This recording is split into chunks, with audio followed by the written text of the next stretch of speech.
my favorite DAO people, about tangible learnings from being DAOist. I think Pat and Felipe have been involved in DAOs for almost 4 years now, something in the direction. I think 5, maybe even 4 or 5. I think has also been around for a couple of years. I've had a bunch of questions written down, but what I'm also going to do after, I think, the first round is just ask the people here, what are the pressing questions that you have for these guys? Yeah, let's just kick it off with a small intro, who you are and what kept you inside the DAO space for 4 years and why haven't you rage quitted that yet? Maybe myself first. I'm Luke, I'm the co-founder of Connectivo, also been involved with the DAOist and Prime DAO since the start.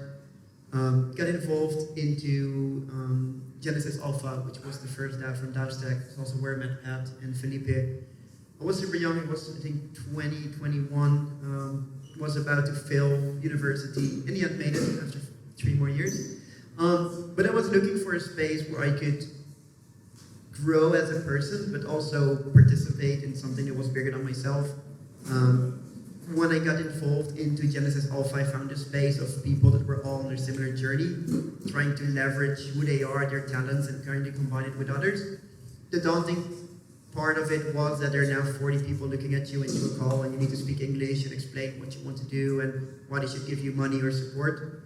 But in the end, I think that's also the thrill of being a DAOist. It's as long as you have a clear vision, and I can really resonate with what was shared in the first panel, that if you know what you want to achieve yourself and who you are and what your talents are, then the DAO space is really nice because you can go anywhere to any DAO, just look at what they need, match it with the skills or needs that you have, and they'll most likely fund you and you can do whatever you want. And I think that's a really powerful space to be in. Yeah, I'll pass it on to Pat. There you go. The question was, why are we in the DAO space? why haven't we retired? Yeah, why are you still here? All right. What keeps you around? So I publish a lot on crypto institutional theory, and I like to look at what are these social formations that sort of construct our social world. And there's a lot of very interesting things going on at a macro scale.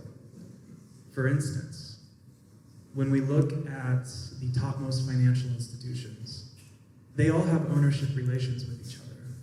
So in many ways, when you're dealing with JP Morgan, Commerce Bank, what have you, you're actually dealing with a super connected organism that controls most of the global liquidity and owns most of the world's assets. And for me, why I'm in this space is because I think they're doing a very poor job of global stewardship.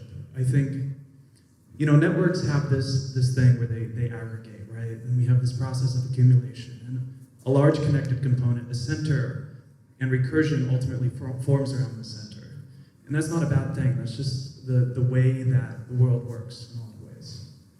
But when that center has a single sort of motive, the motive of accumulation specifically, and we disregard all the externalities besides this motive, we actually create very harmful conditions that life cannot thrive in. And we see kind of the death of various species, kind of the end of many ontologies, indigenous ontologies especially, in the last 30, 40 years. We see the end of a lot of varieties of life. And I attribute that to this institutional nexus. And I think the reason I am still in the DAO space is I would like to reform that. I would like to change these structures. And I believe DAOs can be a tool, a very effective tool for doing so, because we have liberated the monopoly on value by this previous institutional elite. We've brought money out from state actors, and we have the opportunity to create embedded processes in these new monies that we're creating. And these processes can be, in my opinion, conducive to the thrivability of human and non-human life. Wow, all right, gonna be hard to follow. So why I'm still in the space, I believe in the revaluation of values. 3 years back or so, a close friend of mine, Tom Turkish, I lived outside of Turkey for 14 years. Then a friend of mine told me, you have to go to military and you have to see the concept of this collective belief where you follow orders and you don't think for yourself and everything is presented in front of you, so the decision-making process is like very, pragmatic, let's say. And then I started to think about revaluation of values in terms of how can we start structuring organizations within the organizations that can change and reshape the organization. So like the chair example that you were giving, like the formation, and can we get back to that? Then I'm very close with my family in a way, so I really like the safety net when I'm building personally. And then I met with these guys and I saw Gitcoin. I started to operate in Gitcoin as well. And I saw the potential in developing countries, how we can affect people, how we can actually inspire people and introduce a new way of working together and like this collaboration and coordination. And like I think I still believe in it, and I think it's growing in a way that we can actually affect the change. And I think these are the best people to affect that change. And like that's why I have it rage quit, I think. I can only have a joke answer to this question. I am allowed to leave? I didn't know. I thought my life was permissionless. Permissionless to take vacation, permissionless to let the battery run out, permissionless to not go out with my computer. Yeah, no, I don't know how to do anything else. Sorry, I'm just gonna stay around. Yeah. Cool. So we touched upon the topic of regeneration as an individual. I think all four of us have different approaches to how we operate in DAOs and how we navigate the space, both the politics and kind of work ethic and what so. Maybe Pat, if you can kick it off, kind of how you have approached operating, not just as an individual, but more as a company or a collective, a builder group instead of by yourself, and maybe Alp and Felipe can kind of jam on the same question, kind of how do you approach DAOs and how do you get work done and navigate the space? I think there's a very important concept that a lot of folks don't understand, that they should understand, and that is the tyranny of structurelessness. It's when you have, in many cases, a sort of a flat organizational hierarchy, and there's a lot of discussion, and there's a lot of sort of consensus building, and not a lot gets done. On the opposite side of that, we have, sort of hyper-strict companies, corporate environments with predefined hierarchies, and they really are biased towards efficiency in a lot of ways. And my personal sort of management philosophy is there's a sweet spot between these two things that we can hit and we can consistently hit. We can listen to each other, we can have feedback processes that are effective, and we can implement new structures on top of an old structure. But at the same time, there is something to be said for some problems being solved in a very hierarchical way. There can be people in an organization whose presence there takes value away from that organization, from the people around them, because they're consistently misreading the room or consistently behaving in a way that deters from that organization's mission. So the way that I've always approached this is sort of with a sense of practicality and a sense of, trying to lean into the mediated sweet spot between these two extremes. Can I add something? To elaborate a bit more, so for example, he's the founder of Curve Labs, which is, in terms of organization structure, they help DAOs to grow even better, let's say stronger, and for me, I have two mentors in the Web3 space, Pat and Ranch, that have been the one, and they've been teaching me personally like how to look at the organizations and how you can actually place the right people in the right place and like kind of trust them and see their evolving structures within the organization and how you can play around with it. So how did you come to that conclusion in your career? I don't think it was just me. I think it was Luke to an extent as well. So we were both participants in one of the earliest DAO pilots on the Ethereum blockchain, or I like to call it the first functional DAO pilot because it made it to the governance stage without collapsing beforehand. The name of this DAO is the Genesis DAO. I believe some actors at the P2P Foundation have put out a really good research paper around that pilot, but Luke was in that pilot, I was in that pilot, Felipe was in that pilot as well, and a lot of the learnings from that pilot lean themselves, because it did suffer from this tyranny of structurelessness in a lot of ways. And we were able to I think, course correct ideologically after going through that experience, after living that experience. And that's usually the only way to learn, right? Is to fall flat on your face and break your nose. And then you figure out how to walk, right? So I think embodying Taoism is a praxis. And it's going to become more of a praxis with refi, especially because we're not only dealing in a virtual environment where the media is pretty global. We are going to be dealing with local environments, and there are local collections of histories, there are local ontologies, and there are local resources and local patterns of being and doing and knowledge production. And this is going to add a lot of complexity to what we're already up to. So, do you want to riff on that too? Yeah. I think I'm always very practical, or maybe even more practical. I think my number one pain point in DAOs has always been that it's so scary and hard to navigate alone. It's such a painful experience submitting, like taking a full week to write a proposal to then be completely destroyed by anonymous accounts. It's a traumatizing experience when you get through it for the first time. It's something that you don't want to force every single person to go through by themselves just to be part of the group. And therefore, working together as collectives that protect each other a little bit and look out for each other and provide that helping hand. I mean, there's DAO onboarding, but I think most DAOs are failing really hard at it because it's such a hard concept. That's something you can do with 3 or 4 calls. It's something that needs love and care and, again, being a shield for people. I think for me, that's really why working together as a group of collectives is way more healthy for everyone, instead of being this big monolithic kind of structure that everybody needs to push themselves through, because that getting through is so hard.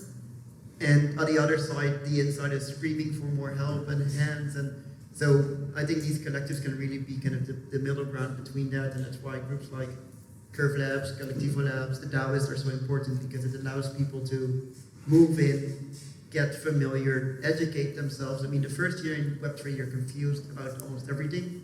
Everything is weird. And if you just have someone that tells you, hey, we know it's weird, maybe you can do this or that, it just makes it so much easier. Felipe, I'd love to hear your thoughts as well. I appreciate people who play their social role that Pat has chosen for himself, which is digesting vast amounts of prior produced knowledge, recontextualizing to the current challenges, repackaging, adding his own not only personal experience but also lived through, carefully organized data, etc., etc. And we do need frameworks and attempts at creating best practices and benchmarks. But at the same time, I feel that what I have to add to this particular discussion is that living as DAOists is going to require that people act as practitioners. And if you are who's a practitioner? A sculptor is a practitioner, a doctor is a practitioner, a jet pilot is a practitioner, right? Not everyone in the world has experienced this high-speed cybernetic contextual navigation of high-stakes situations. We will have to learn to be this person, at least the people who are in the decision-making space of DAOs. And it hurts, it's stressful, right? A Formula One driver or any race car driver that is driving for 4 hours in a race, oftentimes will lose 3 or 4 kilos in those 2 hours because of the heart rate. And I've more than once gone to bed crying because of a proposal, or had to mediate situations where people were really angry at each other. And these are linguistic issues. These are we have so much to learn in terms of the social consequences of having this global enabling platform that will take us into territories, into contextual situations that have their particular ontologies. And even the DAO space is full of rifts. We barely know what a DAO is, and we need to admit that to ourselves first. because a DAO is just a word for an organization that has a digital component. Like, we don't really necessarily, there is no defining boundary for what a DAO is, and there, in my opinion, shouldn't be. Right now, like, the full range of possibility should be manifest and let it play out. I also believe that, for example, Collectivo Labs is a org, Curve Labs is a org, Prime DAO is a DAO. Prime DAO will have more DAOs within Prime DAO. The DAO is a temporary aggregation. It's like, imagine a boiling pot in extreme slow motion, and you watch that bubble form and grow and peak and merge with the bubble next to it and then become undone. What doesn't go away is the DAOist, right? That person who's, after each cycle of experience and learning, is developing their practitioner side as somebody who was ever better listener, but also an ever better slasher, saying that somebody's not reading the room, I know where this is going, I know this was going to turn into a malicious attack vector, social attack vector for this group. We've built all this value here. If we don't cut this now, this can bring the whole thing down. Like, you can't read books about sculpture and sculpt. You can't read books about driving a car and then win a race. We will have to learn to be governance practitioners, governors, DAOists. And so that's what I want to embody in this space, is through a process of analogy, bringing my other practitioner experience to the hands of other people, so we understand that it's about delicate touch and contextual navigation, listening, reacting. There's no amount of knowledge that will get you there, only action. Do the thing. Do the thing. Before that, I was thinking like also like the other day we were talking, we say once a DAOs, always a DAOs, and the thing that you mentioned with Prime DAO, for example, we see it's its organic contributor growth and how people start to take, like responsibilities. And I'm the most early, like the latest to join the Web3 in this panel, I would say, and I learned a lot from every one of these people. The one thing that I learned was trust in the end of the day, and I always get these questions from recent contributors, and they're like 50 to 100 around a month comes and asks how we can actually contribute, how we can learn the culture, because I really believe DAOs are a culture in hand, and they change they evolve on a daily basis. It's big, do it, but also apprenticeship and job shadowing in a way, because I was blessed in I would say, to be surrounded by these people, to learn about the DAO culture, because they come very early in this space, and how a DAO operates and how a DAO shouldn't operate, as you mentioned. And it's just for me, it's how we can actually have this culture of DAOists and DAO diplomats even in this space, and ever evolving, where we can actually track it without the information asymmetry, because I think information is the most important thing in Web3. Can I riff really briefly? Cool. So Felipe said something which triggered a thought in me, where he was talking about, one thing I do is try to take previously produced knowledge and try to apply it and contextualize it in terms of DAOs. And one thing I've seen multiple times is a various academic or a group will come in and they'll say, okay, what is a DAO? Okay, decentralized. What does decentralized mean? Autonomous, organization. And they'll really try to lay down exactly what this thing is. And I would advocate for the opposite approach in many instances. I think there is grace in ambiguity. I think not understanding fully the structures that we're co-creating right now leads itself to a sense of performativity that opens up new types of organizations that we previously couldn't imagine or fathom or really see as potential design objects. So whenever there is a group, whenever there is an analog or a previous type of structure that's saying, oh, DAOs have existed forever, have you heard of a cooperative? Which you'll hear someone make this type of critique eventually. Hey, hey, Jaya.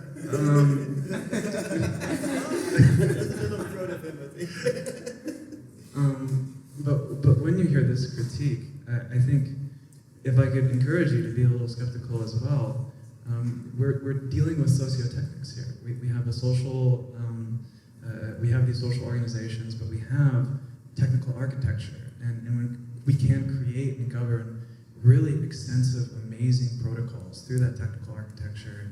We're still discovering what's possible today. So no, it's not really a cooperative. It has elements of what a cooperative may do, and I'm just picking on cooperatives right now. But it's not quite that. And if you could encourage whoever tells you this to maybe be a little more open-minded and invite them to enter this playful space, this place of ambiguity, I think that would be a net win for everyone. Would you say if there are spaces of pregnant emptiness? Pregnant emptiness. Yeah. That hasn't worked with everyone I've talked to. Yeah, but try more. It's a good game. I think it's time to round up. Well, I see people taking the first drinks already. Let's maybe end with the action. What can people do to take action right now if they've never been in a DAO? Where would you suggest them to go and do, and what should they be doing? It could be anything. I think you should quit your day job. I'm not joking. We have so many folks in the lab. We bring on a number of trainees, research trainees and such that are doing their undergrad or their master's programs. And they spend a month in the lab, and then they're like, wow, my education's useless. And to their credit, we've entered this super scalable era of institutional reform where we can see the cracks in our own institutions. We can see where they're failing us. We have this social media light that we can shine on the corruption of the state and the church and market makers like Citadel in the US and other places. And we're revealing a whole lot of nonsense. So for you to quit your job and to throw yourself into Web3, to throw yourself into this zeitgeist, which is an authentic zeitgeist in my opinion, I think that's one of the most valuable things you can do today. And then just remember to be a little polite when you approach various DAOs and realize that they're looking for certain skill sets and you might not have the skill set that they need, and it's okay to look for the right partner and don't get married to the first DAO that you stumble upon. Like, be willing to investigate the space, take a couple of months to understand your neighborhood, and then for yourself it's something that you really love. Beautiful. Quit your day job, obviously. And then quit your first crypto job. I'm still sticking with that one. No, it's already okay. Yeah. I was trying to No, but what I believe is find the mentors that you respect, and I think it's a chain effect, it's a circular effect. If you're being mentored, you should mentor. You should actually try to get as many people as possible and onboard them and teach them and save some time to share your information, share your knowledge, and share the love that we have in this ecosystem. Because this is a sharing economy, and what we do is it's revolutionary, and we should own it, and just help people as much as you can and seek help as much as you can. I have actually a list of quite practical things to suggest. It begins with quit your day job, experience the beauty of crypto, that it will teach you how to win a lot and lose a lot. So by quitting your day job, you already start with the losing side, you lose security. At this moment, if this talk in 5 years is outdated, fine, but at this moment, the space will catch you. If you have 2 brain cells and 4 fingers, the space will catch you. So it's okay to incur on a loss of certainty because it will accelerate you towards the larval stage you're looking for. 1, navigational device that is necessary. Just because it's crypto or DAO doesn't mean it's actually Web3 way. I will define the Web3 way in a very simple way.